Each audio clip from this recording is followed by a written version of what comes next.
The incredible Roman navy.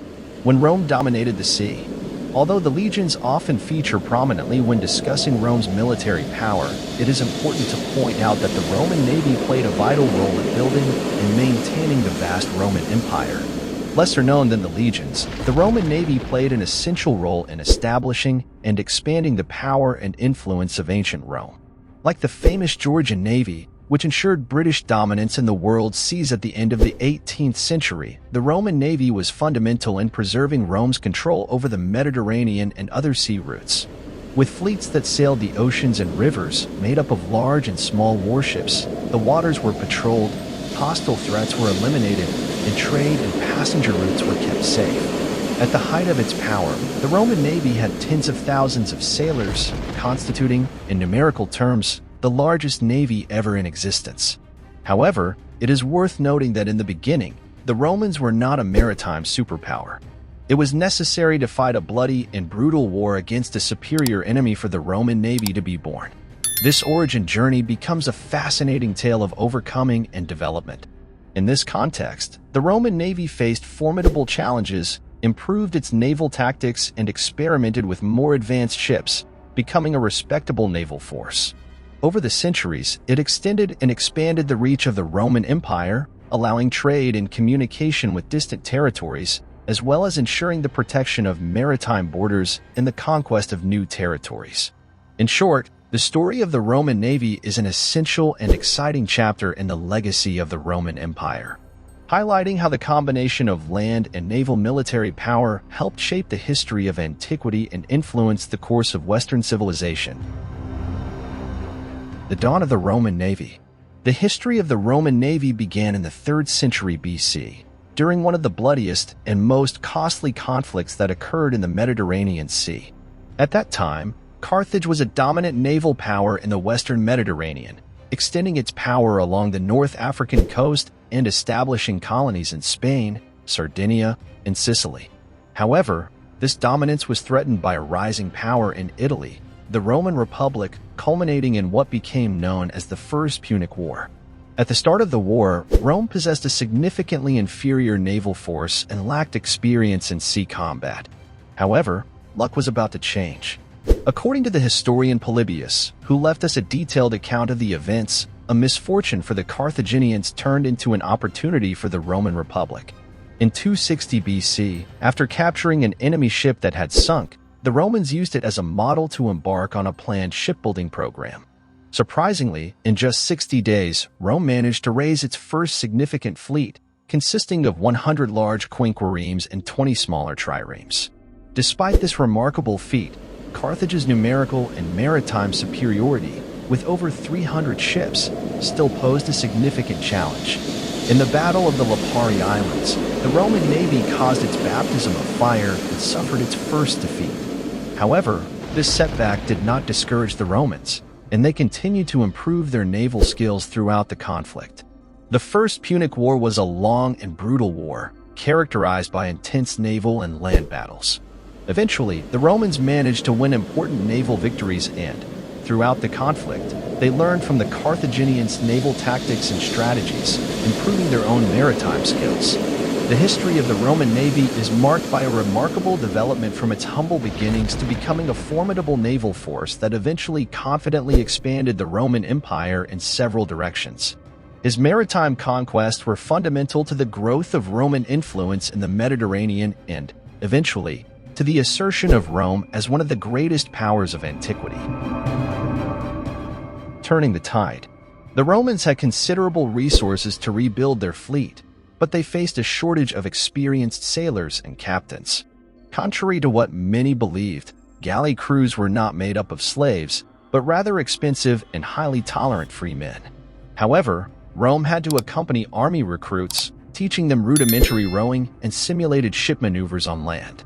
Unfortunately, this improvised crew stood no chance against their experienced Carthaginian colleagues. Roman warships remained easy targets for the enemy, who skillfully maneuvered their ships to break the opposing ship's oars, making it vulnerable and defenseless. The result was often defeat, with attackers sinking Roman ships. To level the naval battlefield, Roman engineers created an ingenious invention called the corvus. Essentially, the corvus consisted of a wooden boarding ramp with a long metal spike at the bottom. When the Roman warships collided with the enemy hull, the corvus was lowered, linking the two ships and engaging the naval combat in a land battle. Hand-to-hand combat was an area where the Romans excelled, and this open tactic allowed them to surprise the Carthaginians at the Battle of Mylae in 260 BC, where they managed to board, destroy, or capture enemy ships. A major victory was also achieved at the Battle of Cape Ecnomus in 256 BC, when a fleet of 300 Roman ships defeated a Carthaginian fleet of 350 men. Despite these naval triumphs, Roman losses during the First Punic War were extremely high. Around 600 warships, over 1,000 transports, and over 400,000 men were lost throughout the conflict. However, most of these casualties were the result of the Roman practice of sailing in rough seas. The corvus, although a valuable innovation, made ships unstable in rough sea conditions, leading to the loss of many vessels in storms. After the Battle of Cape Ecnomus, the corvus was no longer used, being replaced by a smaller and simpler gangway. These naval battles, in the aftermath of the First Punic War, marked an important period in Rome's naval history, with lessons learned about the importance of balancing technological innovation with the constraints imposed by the maritime environment. The Roman Navy continues to evolve over the centuries, shaping the course of history and Rome's rise as a Mediterranean maritime power. The masters of the Mediterranean. The Roman fleet threatened challenges throughout history, but its tenacity and emphasis were fundamental to its naval supremacy. One of the most striking victories occurred in 241 BC, during the Battle of Aegates, where the Roman fleet won a victory over Carthage, putting an end to the First Punic War. Despite the heavy casualties suffered, the Romans persevered, rebuilding their fleet and training new crews. The Roman naval victories were so overwhelming that even the legendary commander Hannibal, during his invasions of Italy, had to opt for land transport of his troops, not daring to face the supremacy of the Roman navy. With dominance established over the western Mediterranean, Rome turned its eyes to the east.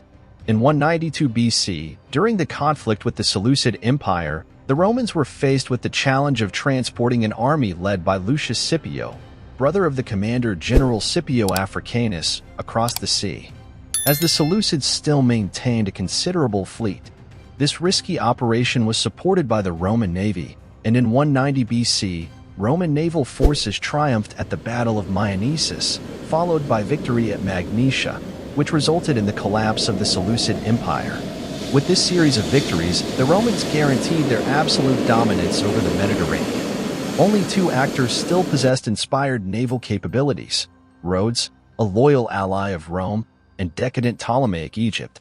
The Mares were under the control of the powerful Roman fleet, cementing their role as the dominant naval force of the time. The Scourge of Piracy.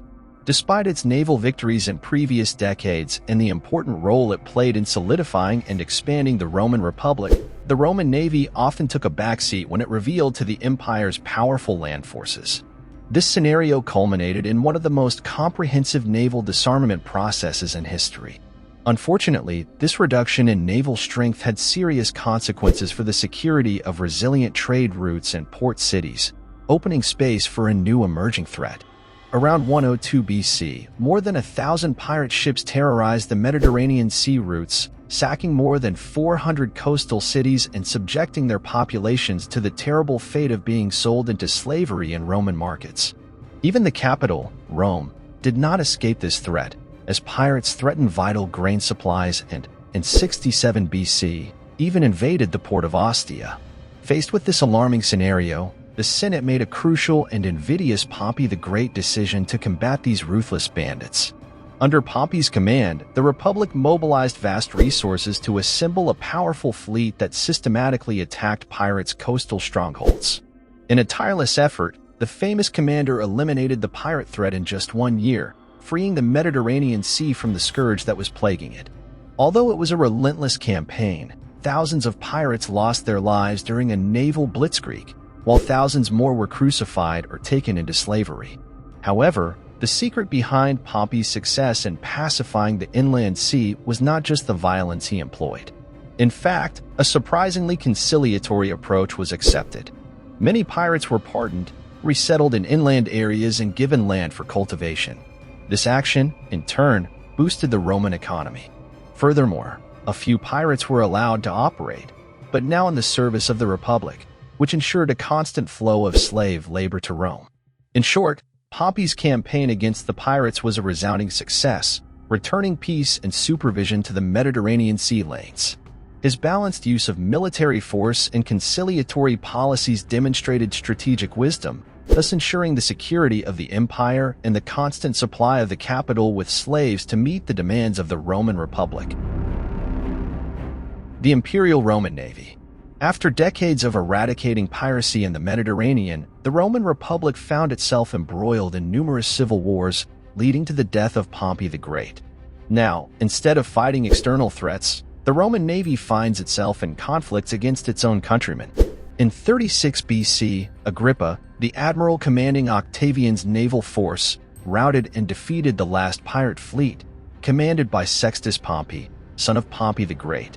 In 31 BC, the famous Battle of Actium took place between the naval forces of Octavian and Mark Antony. Again, Agrippa showed his strategic skill, using smaller warships to maneuver and immobilize Antony's large quinquiremes. This victory was crucial as it led to the fall of Ptolemaic Egypt and the establishment of the Roman Empire.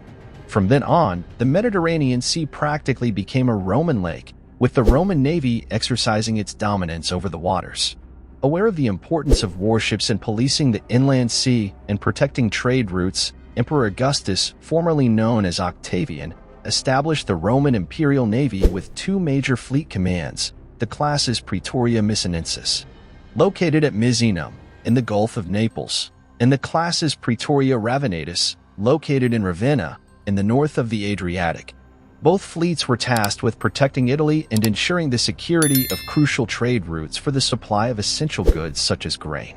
In addition, two other naval bases were protected in Forum Iulii, present-day Phrygia, and in Alexandria, ensuring coverage of the entire length of the Mediterranean by Roman naval forces. Over time, Augustus' successors further expanded the navy, establishing fleet commands in the Atlantic, the English Channel, the Black Sea, and the regions bathed by the great rivers Danube, Rhine, and Euphrates. In a brief period, even the Red Sea bypassed with a separate fleet, essential for Roman trade with the East. During the imperial period, the navy subordinated itself to the army, providing logistical support to the legions, transporting troops, and patrolling rivers and coasts, with the assistance of the Marines. Interestingly, the members of the navy did not identify themselves as sailors, but rather as soldiers, as evidenced by the inscriptions on their tombstones, in which they chose to call themselves legionaries. While most sailors came from the lower classes of society, being predominantly from seafaring peoples of the eastern Mediterranean, high-ranking positions were held by members of the Roman elites. The Roman navy after Rome. For centuries after Augustus established the Roman Empire, the Roman navy still maintained control of the Mediterranean. During this period, the only significant threat was the Gothic attacks on the coastal cities of Asia Minor in the 3rd century AD. However, it is important to note that the Roman navy did not face real naval competition. The great naval battle that took place was between Roman forces, represented by the fleets of emperors Constantine I and Licinius in 324 after Christ. However, over the course of a century, the situation changed drastically. At the end of the 5th century, North Africa was lost to the Vandals, and the Western Roman Empire no longer existed, being replaced by barbarian successor kingdoms. What remained, also known as the Byzantine Empire, retreated to the east, with Constantinople as its base. The Byzantine navy, now established in Constantinople, played a crucial role in the defense of the state, in contrast to its previous iteration. The Draman war galleys and famous secret weapon, Greek fire, became instrumental not only in protecting the empire's possessions around the Mediterranean, but also in repelling seaborne attacks against Constantinople. The fate of the navy reflected the fate of the empire itself. With the rise of the maritime republics of Venice and Genoa, and the weakening of the empire's power from the 11th century onwards, the imperial navy began to decline. The situation worsened when, in 1204, the Fourth Crusade captured and sacked Constantinople, destroying the last vestiges of the Roman Empire's naval power. By the 14th century, the powerful Roman navy that once ruled the Mediterranean was reduced to a shadow of its former splendor. Finally, in 1453, Constantinople fell to the Ottoman Turks, sealing the fate of both the Roman Empire and its navy, and ending an important chapter in Mediterranean naval history. So, what did you think of today's video? Did you already know any of these facts about the Roman Navy? What impressed you most? Let us know your thoughts on this topic, as we would love to read and respond to your comments below.